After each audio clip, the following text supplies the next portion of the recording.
Trump presidency and a day that was not focused on policy, but on hush money paid to Stormy Daniels. It stems from an interview with his personal attorney, former New York City Mayor Rudy Giuliani.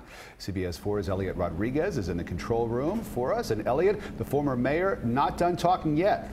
Oh, not at all, Rick and Rutabaga. President Trump has done a reversal, now acknowledging he repaid his personal lawyer for hush money given to Stormy Daniels. This comes as a new report says federal investigators not only raided the offices of Michael Cohen, they also wiretapped his phones and taped a conversation with the White House. Faith is more powerful than government, and nothing is more powerful than God.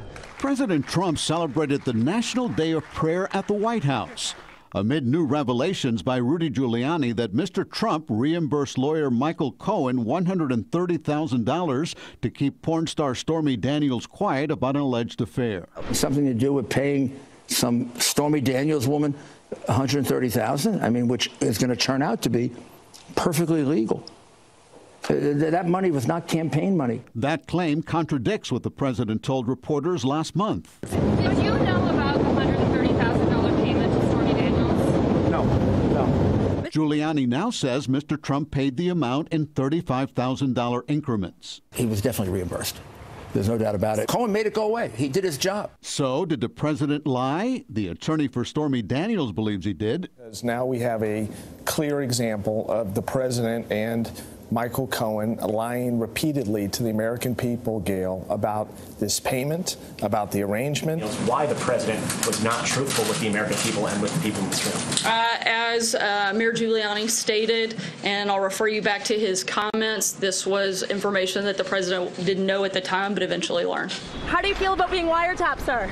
Michael Cohen's home and office were raided by the FBI last month, and today NBC News reported federal investigators wiretapped Cohen's phone and intercepted at least one call with the White House. Former FBI Director James Comey jumped into the fray after Giuliani compared FBI agents who raided Cohen's office to stormtroopers. Comey tweeted, "I know the New York FBI. There are no stormtroopers there, just a group of people devoted to the rule of law and the truth. Our country would be better off if our leaders tried to be like them rather than comparing them to Nazis." Well, this afternoon, The Hill reports that Giuliani is calling for Attorney General Jeff Sessions to intervene in the Michael Cohen case and investigate his own Justice Department for tapping Michael Cohen's phones. Giuliani said that if the wiretap report is true, it's a blatant violation of attorney-client privilege.